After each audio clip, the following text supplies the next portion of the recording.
ಮೇ 28ರಂದು ಬಕ್ರೀದ್ ಹಬ್ಬ ಆಚರಣೆ. ಹಾಸನ ಜಿಲ್ಲಾ ಮುಸ್ಲಿಂ ಸಂಘಟನೆಗಳ ಒಕ್ಕೂಟದಿಂದ ಶುಭಾಶಯವನ್ನ ಕೋರಿದರು. ಜಾನುವಾರು ವಧೆ ಹಾಗೂ ಸಾಗಾಟ ಪ್ರತಿಬಂಧಕ ಕಾಯ್ದೆ 2020 ವಿರೋಧಿಸಿ ಅಸಮಾಧಾನ ವ್ಯಕ್ತಪಡಿಸಿದರು. ಕಾನೂನಿನ ದುರುಪಯೋಗದಿಂದ ಮುಸ್ಲಿಂ ಸಮುದಾಯ ಗುರಿಯಾಗ್ತಿದೆ ಎಂಬ ಆರೋಪ ಕೇಳಿಬಂದಿದೆ. ಬಕ್ರೀದ್ ವೇಳೆ ಗೋವಂಶದ ಪ್ರಾಣಿಗಳನ್ನು ವಧೆ ಮಾಡಬಾರದು ಎಂದು ಕರೆ ನೀಡಿದ್ದಾರೆ. ಜಾನುವಾರು ಸಂತೆಗಳಲ್ಲಿ ಭಾಗವಹಿಸದಂತೆ ಜಿಲ್ಲೆಯ ಮುಸ್ಲಿಂ ಸಮುದಾಯಕ್ಕೆ ಮನವಿ ಮಾಡಿದ್ದಾರೆ. ಮುಸ್ಲಿಂ ಪ್ರದೇಶಗಳಲ್ಲಿ ಅಳವಡಿಸಿದ ಅನಧಿಕೃತ ಬ್ಯಾನರ್ ತೆರವಿಗೆ ಆಗ್ರಹಿಸಿದ್ದಾರೆ. ಅಧಿಕಾರಿಗಳ ವಿರುದ್ಧ ಶಿಸ್ತು ಕ್ರಮಕ್ಕೆ ಒತ್ತಾಯಿಸಿದ್ದಾರೆ. ಹಾಸನ ಜಿಲ್ಲೆಯ ಎಲ್ಲ ಪತ್ರಿಕಾ ಮಾಧ್ಯಮದ ಮಿತ್ರರಿಗೆ ನಾನು ಬೆಳಗಿನ ಶುಭೋದಯಗಳನ್ನು ತಿಳಿಸ್ತಾ ಇದ್ದೇನೆ. ಹಾಗೆ ಈ ಪತ್ರಿಕಾ ಸಭೆಗೆ ಬಂದಿರುವಂತಹ ಎಲ್ಲರಿಗೂ ಕೂಡ ಸ್ವಾಗತವನ್ನು ಬಯಸ್ತಾ ಇದ್ದೇನೆ. ಈಗಾಗಲೇ ಹಾಸನ ಜಿಲ್ಲೆಯ ಎಲ್ಲ ಮುಸ್ಲಿಂ ಸಂಘಟನೆಗಳ ಮುಖಂಡರು ಒಟ್ಟು ಸೇರಿ ಒಂದು ಹಾಸನ ಜಿಲ್ಲೆಯ ಮುಸ್ಲಿಂ ಸಂಘಟನೆಗಳ ಒಕ್ಕೂಟ ಅಂತ ಹೇಳಿ ಸ್ಥಾಪನೆ ಮಾಡಿಕೊಂಡಿದ್ದೀವಿ. ಹಾಸನ ಜಿಲ್ಲೆಯ ಮುಸ್ಲಿಂ ಸಮುದಾಯದ ನಡುವೆ ನಡೀತಾ ಇರುವಂತಹ ಧಾರ್ಮಿಕ ಅಥವಾ ರಾಜಕೀಯ ವಿಚಾರಗಳು ಎಲ್ಲ ವಿಚಾರಗಳನ್ನ ಚರ್ಚೆ ಮಾಡಿ ಆ ಚರ್ಚೆಗೆ ಅನುಗುಣವಾಗಿ ಸಮುದಾಯವನ್ನು ಒಂದಿಷ್ಟು ಒಳ್ಳೆಯ ರೀತಿಯಲ್ಲಿ ಸಮುದಾಯವನ್ನು ಕೊಂಡೊಯ್ಯಬೇಕು ಅನ್ನುವಂಥ ಹಿನ್ನೆಲೆಯೊಳಗಡೆ ಮುಸ್ಲಿಂ ಸಂಘಟನೆಗಳ ಒಕ್ಕೂಟ ಕೆಲಸವನ್ನು ಮಾಡ್ತಾ ಇದೆ. ಈ ದಿನ ಬಹಳ ಮುಖ್ಯವಾಗಿ ಮುಂದೆ ಬರ್ತಾ ಇರುವಂತ 28ನೇ ತಾರೀಕು ಬರ್ತಾ ಇರುವಂತ ಏನು ಬಕ್ರೀದ್ ಹಬ್ಬ ಇದೆ, ಆ ಬಕ್ರೀದ್ ಹಬ್ಬಕ್ಕೆ ಸಂಬಂಧಪಟ್ಟಂತೆ ನಾವು ಹಾಸನ ಜಿಲ್ಲೆಯ ಮುಸ್ಲಿಂ ಸಂಘಟನೆ ಎಲ್ಲರೂ ಒಟ್ಟು ಸೇರಿ ಒಂದು ನಿರ್ಧಾರವನ್ನು ಮಾಡಿದ್ವಿ. ಹಬ್ಬಕ್ಕೆ ಸಂಬಂಧಪಟ್ಟಂತೆ ಹಾಗೆ ಇನ್ನಿತರ ಕೆಲವೊಂದು ವಿಚಾರಗಳಿಗೆ ಸಂಬಂಧಪಟ್ಟಂತೆ ಆ ನಿರ್ಧಾರಗಳು ಏನು ಅನ್ನೋದನ್ನ ತಾವು ಹಾಸನ ಜಿಲ್ಲೆಯ ಎಲ್ಲರಿಗೂ ತಿಳಿಸ್ಬೇಕು ಅನ್ನೋ ಉದ್ದೇಶಕ್ಕೆ ಇವತ್ತಿನ ಪತ್ರಿಕಾ ಸಭೆಯನ್ನ ಕರೆದಿದ್ದೀವಿ. ಬಹಳ ಮುಖ್ಯವಾಗಿ ಮುಸ್ಲಿಂ ಸಮುದಾಯ ಕರ್ನಾಟಕ ರಾಜ್ಯದಲ್ಲಿ ಸುಮಾರು 16ರಿಂದ 18% ಇರುವಂತಹ ಮುಸ್ಲಿಂ ಸಮುದಾಯ. ಈ ಮುಸ್ಲಿಂ ಸಮುದಾಯವನ್ನ ಒಂದು ರೀತಿಯಲ್ಲಿ ಏನು ಬೆದರಿಸುವಂತ ಪ್ರಯತ್ನಗಳು ರಾಜಕೀಯದ ಭಾಗವಾಗಿ ನಡೀತಲೇ ಇದೆ. ಈಗಲೂ ಕೂಡ ಅದು ಮುಂದುವರ್ಕೊಂಡು ಹೋಗ್ತಾನೆ ಇದೆ. ಈಗಾಗಲೇ ನಿಮ್ಮೆಲ್ಲರಿಗೂ ಕೂಡ ಗೊತ್ತಿರುವ ಹಾಗೆ ಬಕ್ರೀದ್ ಹಬ್ಬ ಅಂತ ಹೇಳಿದ್ರೆ ಬಕ್ರೀದ್ ಹಬ್ಬದಲ್ಲಿ ಸಾಮಾನ್ಯವಾಗಿ ಮುಸ್ಲಿಂ ಸಮುದಾಯ ಮಾಂಸವನ್ನ ಇನ್ನಿತರರಿಗೆ ಹಂಚಿ ಆ ಹಬ್ಬವನ್ನ ಆಚರಣೆಯನ್ನು ಮಾಡ್ತೀವಿ. ಅದರಲ್ಲಿ ಬೇರೆ ಬೇರೆ ರೀತಿಯಾದಂತಹ ಮಾಂಸವನ್ನ ನಾವು ಎಲ್ಲರಿಗೂ ಕೂಡ ದಾನವನ್ನು ಮಾಡ್ತೀವಿ. ಸೊ ಈ ಹಿಂದೆ ಎಲ್ಲವೂ ಕೂಡ ನಡ್ಕೊಂಡು ಬಂದಿರುವಂತದ್ದು ನಾವು ಮುಸ್ಲಿಂ ಸಮುದಾಯ ಎಲ್ಲ ಪ್ರಾಣಿಗಳನ್ನು ಕೂಡ ಒಂದೇ ರೀತಿಯಲ್ಲಿ ನೋಡ್ತೀವಿ. ಆ ಒಂದೇ ರೀತಿಯಲ್ಲಿ ನೋಡೋದ್ರ ಭಾಗವಾಗಿ ಯಾವೆಲ್ಲ ಪ್ರಾಣಿಗಳನ್ನು ನಾವು ವಧೆ ಮಾಡಿ ಮಾಂಸವನ್ನು ಮಾಡ್ಲಿಕ್ಕೆ ಸಾಧ್ಯ ಆಗುತ್ತೆ ಅಂತ ಪ್ರಾಣಿಗಳನ್ನು ನಾವೆಲ್ಲರೂ ಕೂಡ ಸೇವಿಸ್ತಾ ಇದ್ವಿ, ಜೊತೆಗೆ ದಾನವನ್ನು ಕೂಡ ಮಾಡ್ತಾ ಇದ್ವಿ. ಆದ್ರೆ 2020ರಲ್ಲಿ ಬಿಜೆಪಿ ಸರ್ಕಾರ ಇದ್ದಾಗ ಕರ್ನಾಟಕದಲ್ಲಿ ಕರ್ನಾಟಕ ಜಾನುವಾರು ಹತ್ಯೆ ನಿಷೇಧ ಹಾಗೆ ಮಾರಾಟ ನಿಷೇಧ ಕಾಯ್ದೆ 2020 ಅಂತ ಹೇಳಿ ಜಾರಿಗೊಳಿಸಿ, ಅದಕ್ಕಿಂತ ಹಿಂದೆ 1964ರಲ್ಲಿ ಕಾಯ್ದೆ ಇದ್ರೂ ಕೂಡ ಆ ಕಾಯ್ದೆಯನ್ನು ಒಂದಿಷ್ಟು ಬಲಪಡಿಸಿ ಮುಸ್ಲಿಂ ಸಮುದಾಯವನ್ನು ಟಾರ್ಗೆಟ್ ಮಾಡಿ ಒಂದು ರಾಜಕೀಯ ಟೂಲ್ ಆಗಿ ಈ ಒಂದು ಆಕ್ಟ್ ಅನ್ನ ಬಿಜೆಪಿ ಸರ್ಕಾರ ಮಾಡಿರುವಂತದ್ದು ತಮ್ಮೆಲ್ಲರಿಗೂ ಕೂಡ ಗೊತ್ತಿದೆ. ಅದರ ಭಾಗವಾಗಿ ಪ್ರಾಣಿ ಹತ್ಯೆಯನ್ನ ಮಾಡುವಂತದ್ದು ಅಂದ್ರೆ ಗೋವಂಶಕ್ಕೆ ಸೇರಿದಂತ ಪ್ರಾಣಿಗಳನ್ನ ಹತ್ಯೆ ಮಾಡುವಂತದ್ದು ನಿಷೇಧ ಮಾಡಲಾಗಿದೆ, ಹಾಗೆ ಮಾರಾಟ ಮಾಡೋದು ನಿಷೇಧ ಮಾಡಲಾಗಿದೆ. ಆದ್ರೆ ಕರ್ನಾಟಕದಲ್ಲಿ ಅಥವಾ ಇಡೀ ದೇಶದಲ್ಲಿ ಗೋವಂಶಕ್ಕೆ ಸೇರಿದಂತ ಮಾಂಸವನ್ನ ಉಪಯೋಗಿಸುವಂತವರ ಸಂಖ್ಯೆ ಮುಸ್ಲಿಂ ಸಮುದಾಯದಲ್ಲಿ ನೋಡಿದ್ರೆ ಕೇವಲ 20% ಮಾತ್ರ ಇದೆ. 20ರಿಂದ 25% ಅಂಕಿಅಂಶಗಳ ಪ್ರಕಾರ ಅದನ್ನು ಸೇವಿಸುವಂತದ್ದು ಮಾಡುವಂತ ಮುಸ್ಲಿಂ ಸಮುದಾಯ ಇದೆ. ಇನ್ನುಳಿದಂತೆ ಇತರ ನಮ್ಮ ಸಮುದಾಯಗಳು ಬೇರೆ ಬೇರೆ ಸಮುದಾಯಗಳು ಕೂಡ ಈ ಮಾಂಸವನ್ನ ಸ್ವೀಕಾರ ಮಾಡ್ತದಂತ ತಮ್ಮೆಲ್ಲರಿಗೂ ಕೂಡ ಗೊತ್ತಿದೆ. ಆದ್ರೆ ಈ ಕಾಯ್ದೆ ಬಂದ ನಂತರದಲ್ಲಿ ಮುಸ್ಲಿಂ ಸಮುದಾಯವನ್ನ ಈ ಪ್ರಾಣಿ ಹತ್ಯೆಗೆ ಸಂಬಂಧಪಟ್ಟಂತೆ ಮುಸ್ಲಿಂ ಸಮುದಾಯವನ್ನೇ ಟಾರ್ಗೆಟ್ ಮಾಡುವಂತ ಬಹಳ ವ್ಯವಸ್ಥಿತವಾದಂತ ಒಂದು ಸಂಚು ಇಡೀ ರಾಜ್ಯದಲ್ಲಿ ದೇಶದಲ್ಲಿ ನಡೆದಿದೆ.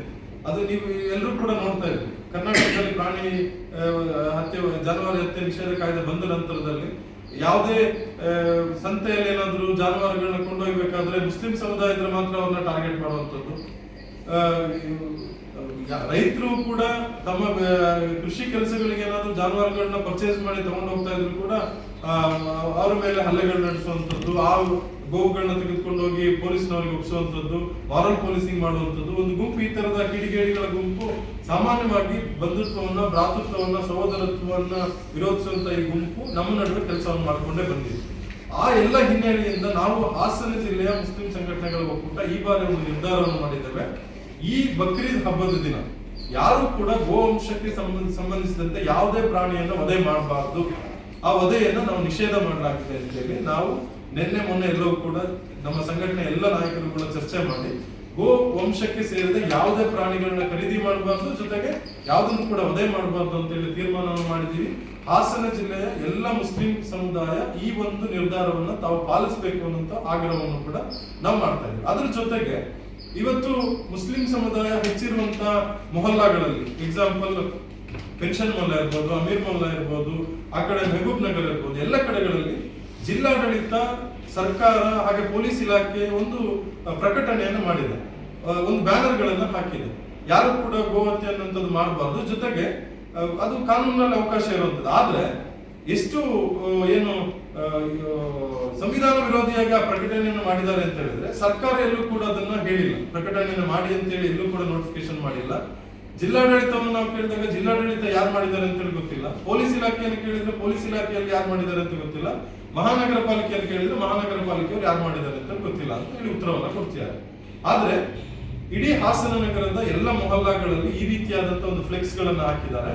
ಆ ಫ್ಲೆಕ್ಸ್ ನಲ್ಲಿ ಕೊನೆಯದಾಗಿ ಏನ್ ಹೇಳ್ತಾರೆ, ಯಾರು ಈ ಕುರ್ಬಾನಿ ಏನ್ ಮಾಡ್ತಾರೆ, ಅದು ಪರ್ಟಿಕ್ಯುಲರ್ ಆಗಿ ವರ್ಡ್ ನಾನು ಯಾಕೆ ಹೇಳ್ತಿದ್ದೀನಿ ಅಂತ ಹೇಳಿದ್ರೆ, ಕುರ್ಬಾನಿ ಅಂತ ಹೇಳಿದ್ರೆ ಬೇರೆ ಯಾವುದೇ ಸಮುದಾಯ ಕುರ್ಬಾನಿಯನ್ನು ಮಾಡೋದಿಲ್ಲ. ಬಕ್ರೀದ್ ಹಬ್ಬಕ್ಕೆ ಕುರ್ಬಾನಿಯನ್ನು ಮಾಡಿದ್ರೆ ಮುಸ್ಲಿಂ ಸಮುದಾಯ, ಅಂದ್ರೆ ಮುಸ್ಲಿಮರಿಗೆ ನೇರವಾಗಿ ಜಿಲ್ಲಾಡಳಿತ ಅಥವಾ ಏನು ಫ್ಲೆಕ್ಸ್ ಅನ್ನು ಹಾಕಿದ್ದಾರೆ, ನೇರವಾಗಿ ಏನು ನಮಗೆ ಬೆದರಿಕೆಯನ್ನು ಮಾಡುವಂತ ಒಂದು ಇದು ಮಾಡಿದ್ದಾರೆ. ಯಾರು ಕುರ್ಬಾನಿಯನ್ನು ಕೊಡ್ತೀರಿ ಅಂತವರ ಮನೆಗಳನ್ನ, ಆಸ್ತಿಗಳನ್ನ, ಈ ತರ ಇದನ್ನ ಜಪ್ತಿ ಮಾಡ್ತೀವಿ ಅಂತೇಳಿ ಒಂದು ಪ್ರಕಟಣೆಯನ್ನು ಮಾಡಿದ್ದಾರೆ. ಯಾವ ಕಾನೂನಲ್ಲಿ ಎಲ್ಲಿ ಅವಕಾಶ ಇದೆ ಅದು? ಅಥವಾ ಕರ್ನಾಟಕ ಸರ್ಕಾರದ 2020 ಕಾಯ್ದೆಯಲ್ಲಿ ಎಲ್ಲಾದ್ರೂ 22 ಸೆಕ್ಷನ್ ಇದೆ, ನಾವು ನೋಡಿದ್ರೆ, ನಾನೊಬ್ಬ ವಕೀಲನಾಗಿರೋದ್ರಿಂದ 22 ಸೆಕ್ಷನ್ ಅಲ್ಲಿ ಎಲ್ಲೂ ಇಲ್ಲದೆ ಇರುವಂತದ್ದು, ಅಥವಾ ಯಾವುದೇ ನೋಟಿಫಿಕೇಶನ್ ಇಲ್ಲದೆ ಇರುವಂತದ್ದು ಇವತ್ತು ಹಾಸನ ನಗರದ ಎಲ್ಲ ಮೊಹಲ್ಲಾಗಳಲ್ಲಿ ಫ್ಲೆಕ್ಸ್ ಗಳ ಮೂಲಕ ಹಾಕುವಂತ ದರ್ದಿ ಏನಿತ್ತು, ಅದನ್ನ ನಾವಿವತ್ತು ಜಿಲ್ಲಾಡಳಿತಕ್ಕೆ ಪ್ರಶ್ನೆಯನ್ನು ಮಾಡ್ತಾ ಇದ್ದೇವೆ. ಯಾಕೆ ಈ ಮಾತನ್ನು ಹೇಳ್ತಾ ಇದ್ದೀನಿ ಅಂತ ಹೇಳಿದ್ರೆ, ಯಾವುದೇ ಹಬ್ಬ ಹರಿದಿನಗಳಲ್ಲಿ ಈ ತರದಲ್ಲಿ ಯಾವುದೇ ಸಮುದಾಯವನ್ನು ಬೆದರಿಸುವಂತ ಕೆಲಸವನ್ನ ಯಾವುದೇ ಸರ್ಕಾರ ಮಾಡಬಾರ್ದು. ಆದ್ರೆ ಇವತ್ತು ಮುಸ್ಲಿಂ ಸಮುದಾಯದ ಬಕ್ರೀದ್ ಹಬ್ಬದಲ್ಲಿ ಈ ರೀತಿಯಾಗಿ ಮುಸ್ಲಿಮರನ್ನ ಬೆದರಿಸುವಂತ ಕೆಲಸವನ್ನ ನಮ್ಮ ಸರ್ಕಾರವೋ ಅಥವಾ ಜಿಲ್ಲಾಡಳಿತವೋ ಅಥವಾ ಮಹಾನಗರ ಪಾಲಿಕೆಯೋ ಅಥವಾ ಪೊಲೀಸ್ ಇಲಾಖೆ, ಅದು ಯಾರು ಕೂಡ ಅವರಿಗೆ ಜವಾಬ್ದಾರಿಯನ್ನು ವಹಿಸ್ಕೊಳ್ತಾ ಇಲ್ಲ. ಆದ್ರೆ ನಾವಿವತ್ತು ಈ ಪತ್ರಿಕಾ ಸಭೆ ಮೂಲಕ ನಾವು ಅವರಿಗೆ ಒತ್ತಾಯ ಮಾಡ್ತಾ ಇದ್ರೆ, ಈ ರೀತಿಯಾಗಿ ಫ್ಲೆಕ್ಸ್ ಗಳನ್ನ ಹಾಕಿರುವಂತದ್ದು ತಾವು ಕಾನೂನು ಬಾಹಿರ, ಜೊತೆಗೆ ಇದು ಸಂವಿಧಾನ ವಿರೋಧಿ. ಅದ್ರ ಜೊತೆಗೆ ಯಾರು ಈ ಫ್ಲೆಕ್ಸ್ ಗಳನ್ನ ಮಾಡಿ ಹಾಕಿದ್ದಾರೆ ಆ ಅಂತ ಅಧಿಕಾರಿಗಳ ವಿರುದ್ಧ ನಿರ್ದಾಕ್ಷಿಣ್ಯವಾಗಿ ಕ್ರಮವನ್ನು ಕೈಗೊಳ್ಳಬೇಕು. ಇದನ್ನು ನಾವು ಜಿಲ್ಲಾಧಿಕಾರಿಗಳಿಗೆ ನಾವು ಒತ್ತಾಯವನ್ನು ಕೂಡ ಮಾಡ್ತಾ ಇದ್ದೇವೆ. ಹಾಗಾಗಿ ಈ ಎಲ್ಲ ವಿಚಾರಗಳನ್ನ ಚರ್ಚೆಯನ್ನು ಮಾಡಿ ನಾವು ಹಾಸನ ಜಿಲ್ಲೆಯ ಮುಸ್ಲಿಂ ಸಂಘಟನೆಗಳ ಒಕ್ಕೂಟ ಈ ಬಾರಿಯ ಬಕ್ರೀದ್ ಹಬ್ಬವನ್ನ ಬಹಳ ಸೌಹಾರ್ದಯುತವಾಗಿ, ಶಾಂತಿಯುತವಾಗಿ ನಡೆಸಬೇಕು. ಯಾವುದೇ ಗೋವಂಶಕ್ಕೆ ಸೇರಿದಂತ ಯಾವುದೇ ಪ್ರಾಣಿಗಳನ್ನು ಖರೀದಿ ಮಾಡಬಾರದು ಅನ್ನುವಂತ ಆಗ್ರಹವನ್ನು ವ್ಯಕ್ತಪಡಿಸ್ತಾ ಇದ್ದಾರೆ. ಹಾಗೆ ಇಡೀ ಜಿಲ್ಲೆಯಾದ್ಯಂತ ಈಗಾಗಲೇ ಎಲ್ಲೆಲ್ಲಿ ಈ ಮಾಂಸದ ಅಂಗಡಿಗಳಿದ್ದಾಗ ಆ ಎಲ್ಲ ಅಂಗಡಿಗಳನ್ನು ಕೂಡ ತಾವು ದಯಮಾಡಿ ಬಂದ್ ಮಾಡಬೇಕು ಅನ್ನುವಂತ ಒತ್ತಾಯವನ್ನು ಕೂಡ ಮಾಡ್ತಾ ಇದ್ದಾರೆ. ಜೊತೆಗೆ ಈ ಅಂಗಡಿಗಳು ಎಲ್ಲೆಲ್ಲಿದೆ ಅಂತೇಳಿ ಪೊಲೀಸ್ ಇಲಾಖೆಗೆ ಯಾವುದೇ ಗೊತ್ತಿಲ್ಲದೆ ಮುಚ್ಚುಮರೆಯಿಂದ ಏನು ನಡೀತಾ ಇಲ್ಲ, ಅದು ತಮಗೂ ಕೂಡ ಗೊತ್ತಿದೆ, ಪೊಲೀಸ್ ಇಲಾಖೆಯವ್ರಿಗೂ ಕೂಡ ಗೊತ್ತಿದೆ. ಸೊ ಅವರುಗಳ ಅಂಡರ್ಸ್ಟ್ಯಾಂಡಿಂಗ್ ನಲ್ಲಿ ನಡೆಯುವಂತಹ ಒಂದು ಅಂಗಡಿಗಳನ್ನ ಇವತ್ತು ಇಡೀ ಸಮುದಾಯದ ತಲೆಗೆ ಕಟ್ಟುವಂಥದ್ದು ಸರಿಯಲ್ಲ. ಹಾಗಾಗಿ ನಾವು ಸಮುದಾಯದ ಎಲ್ಲ ನಾಯಕರುಗಳು ಕೂಡ ಸೇರಿ ತೀರ್ಮಾನವನ್ನು ಮಾಡಿದ್ದೇವೆ. ಇಂದಿನಿಂದ ಯಾವುದೇ ಅಂಗಡಿಗಳು ಕೂಡ ನಾವು ಮುಂದೆ ಏನು ಈ ಕಾಯ್ದೆ ವಾಪಸ್ ಆಗುತ್ತೋ ಅಥವಾ ನಾವು ಮುಂದೆ ಏನು ತೀರ್ಮಾನ ಮಾಡ್ತೀವೋ ಅಲ್ಲಿವರೆಗೂ ಕೂಡ ಯಾರು ಕೂಡ ಮಾಂಸದ ಅಂಗಡಿ, ಈ ರೀತಿಯ ಗೋವಂಶಕ್ಕೆ ಸೇರಿದಂತಹ ಮಾಂಸದ ಅಂಗಡಿಗಳನ್ನ ತೆರೀಬಾರ್ದು, ಆ ರೀತಿಯಾದಂತಹ ಮಾಂಸವನ್ನ ಮಾರಾಟ ಮಾಡಬಾರ್ದು. ಇದನ್ನ ಎಲ್ಲ ಜಿಲ್ಲಾದ್ಯಂತ ಎಲ್ಲ ಅಂಗಡಿಗಳಿದ್ದಂತವರು ಕೂಡ ಅದನ್ನ ಎಚ್ಚರಿಕೆಯಿಂದ ಇರಬೇಕು. ಜೊತೆಗೆ ಪೊಲೀಸ್ ಇಲಾಖೆಗೂ ಕೂಡ ಒಂದು ಜವಾಬ್ದಾರಿ ಇದೆ. ಪೊಲೀಸ್ ಇಲಾಖೆಗೆ ಎಲ್ಲೆಲ್ಲಿ ಅಂಗಡಿಗಳಿದೆ ಅನ್ನೋಂಥದ್ದು ಅವ್ರಿಗೆ ಮಾಹಿತಿ ಇದೆ. ಅವರುಗಳ ಅಂಡರ್ಸ್ಟ್ಯಾಂಡಿಂಗ್ ನಲ್ಲಿ ಯಾವುದೋ ಅಂಗಡಿಗಳನ್ನ ಮಾಡಿಕೊಟ್ಟು ಇಡೀ ಸಮುದಾಯದ ತಲೆಗೆ ಕಟ್ಟುವಂಥದ್ದು ಸರಿಯಲ್ಲ.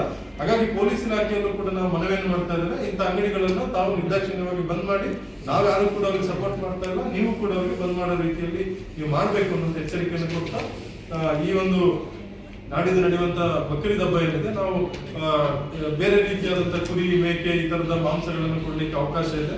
ಆ ಬಲಿದಾನವನ್ನ ತಮ್ಮ ಚೌಕಟ್ಟಿನ ಒಳಗಡೆ ಮಾಡಿ ಇತರರಿಗೂ ಕೂಡ ಅದನ್ನ ಕೊಟ್ಟು ಬಹಳ ಸೌಹಾರ್ದಯುತವಾಗಿ ಬಕ್ರೀದ್ ಹಬ್ಬವನ್ನು ಆಚರಣೆ ಮಾಡೋಣ ಅಂತ ಹೇಳಿ ತಮ್ಮೆಲ್ಲರ ಮೂಲಕ ನಾವು ಇಡೀ ಜಿಲ್ಲೆಯ ಸಮುದಾಯಕ್ಕೆ ನಾನು ಹೇಳಿದ್ದೇನೆ. ಮುಸ್ಲಿಂ ಸಂಘಟನೆ